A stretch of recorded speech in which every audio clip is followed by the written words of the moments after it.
দীঘা জগন্নাথ মন্দিরের উদ্বোধন অক্ষয় তৃতীয়ার দিন আগামী 30শে এপ্রিল। কিন্তু তার আগেই যদি প্রভুর দেখা এক ঝলক পাওয়া যায় তাহলে কেমন হয়? চলুন দেখে নিই। মন্দিরের ভেতরটা পুরো ঘুরব, প্রভুর দর্শন তো করেই নিলাম শুরুতেই। চলুন টুক করে ভেতরে ঢুকে পড়া যাক।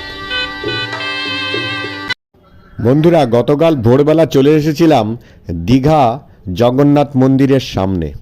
বাইরে থেকে যতটা সম্ভব দেখার দেখেছিলাম, দেখিয়েওছিলাম। আজকে একটু ভেতরে দেখার চেষ্টা করলাম।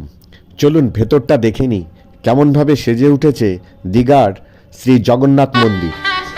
শুরুর একদম শুরুতে এইভাবে দর্শন করার সুযোগ বা সাক্ষী থাকার সুযোগ বোধহয় ভাগ্যে থাকলেই সম্ভব। চারিদিকে এখনও কাজ বাকি রয়েছে সামান্য হলেও, কিন্তু প্রস্তুতি একেবারে তুঙ্গে, কাজ প্রায় কমপ্লিট।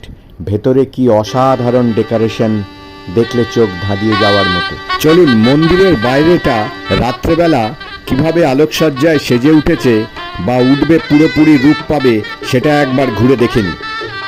তাহলে আর কি, আগামী 30শে এপ্রিল চলে আসুন দীঘা জগন্নাথ ধাম।